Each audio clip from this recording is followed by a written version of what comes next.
few words about these ridiculous begging letters the Tories have been stuffing through your letterboxes. It needs you to indulge in a couple of fantasies. Firstly, that there's any difference between the globalist socialists in blue and the globalist socialists in red. The second fantasy is that if you were going to write to your past self, you'd have already received this letter in either 1997 or 2010, warning you of a quarter of a century of betrayal. Since coming to power, the Tories have tripled our national debt. They've expanded government and the nanny state beyond our wildest nightmares, and they've given us a 70-year high tax burden. For what? Just to fund their utter incompetence.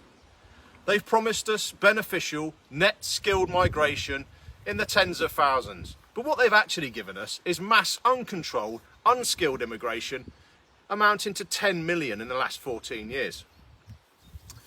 Then there's net zero. Who voted for this national act of self-harm? Assuming you believe that CO2 is the control knob for temperature, they could have built us cheap, reliable, constant British nuclear energy. But they chose not to. They went for expensive, intermittent, inefficient, environmentally disastrous Chinese-made wind and solar with an enormous material throughput and no recycling plan. Follow the money on that one. Then there's COVID. They deliberately set out to lie to us and scare us. They partied through lockdowns, printed £500 billion and wasted it. Then there's our military. They have continually wasted the second largest defence budget in NATO. They have hollowed out our armed forces. They have sent us on deployment on ridiculous ideological missions with our hands tied behind our backs, rules of engagement seemingly written by children, and then they've even had the nerve to prosecute our heroes for the crime of doing their duty. We didn't have human trafficking at our southern border until recently.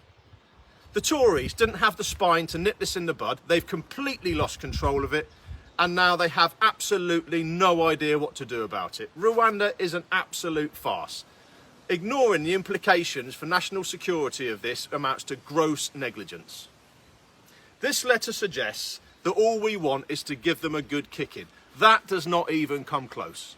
What we want is to end, once and for all, this ridiculous pantomime of opposition between two cheeks of the same arse. We want to replace these people. We want to govern this country for and on behalf of the people who contribute to it. If that sounds like something you want, ignore these idiots and their infantile letter. Join the People's Revolt. Have the courage to vote for change. Vote Reform UK. Thank you.